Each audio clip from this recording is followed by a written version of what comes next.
Bonjour à tous. Soyez les bienvenus sur notre chaîne. En Christ, nous sommes plus que vainqueurs. Amen. C'est une joie de vous avoir ici pour un nouveau message de foi et de motivation. Aujourd'hui, nous allons réfléchir sur un verset puissant tiré de Ecclésiaste 7:7.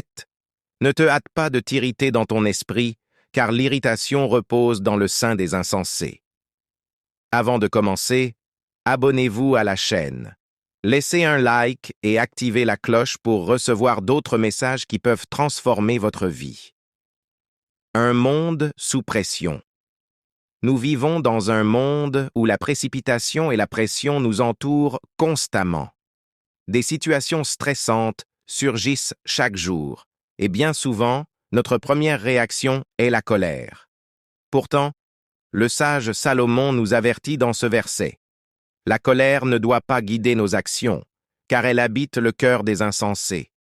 Lorsque nous réagissons avec colère, nous perdons l'occasion de réfléchir et d'agir avec sagesse. La colère peut détruire des relations, entraîner des décisions précipitées et nous éloigner du but que Dieu a pour nos vies. Pourquoi éviter la colère? Premier, la colère vole notre paix. Quand nous laissons la colère nous dominer, notre paix intérieure disparaît. Dans Psaume 37, 8, il est écrit « Laisse la colère, abandonne la fureur, ne t'irrite pas, ce serait mal faire. » Deuxième, la colère ferme la porte à la sagesse. Celui qui s'irrite vite ne peut pas écouter, réfléchir ou apprendre. Jacques 1h19 nous rappelle « Soyez prompt à écouter, lent à parler, lent à vous mettre en colère. » Troisième, la colère nous éloigne de Dieu. Dieu nous appelle à être doux et humbles de cœur comme Jésus. La colère nous pousse à des comportements contraires au caractère de Christ. Comment contrôler la colère?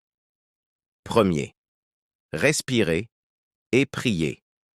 Lorsque vous êtes confronté à une situation difficile, arrêtez-vous. Respirez profondément et demandez à Dieu de vous donner de la sagesse. Philippiens 4:6-7 nous encourage à remettre nos soucis et nos émotions à Dieu par la prière. 2. Choisissez de répondre au lieu de réagir. Réagir, c'est agir impulsivement. Répondre, c'est choisir consciemment comment agir. Proverbe 15. Un enseigne.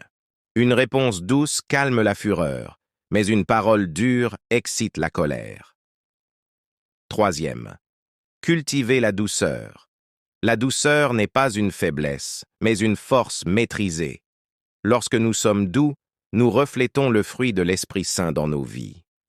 L'exemple de Jésus. Pensez à Jésus face aux provocations et aux injustices. Il avait tout le pouvoir pour se venger, mais il a choisi le silence, le pardon et la sagesse. Il est notre plus grand exemple pour gérer les situations difficiles sans laisser la colère prendre le contrôle. Un défi pour vous. Aujourd'hui, je vous invite à réfléchir sur votre propre vie.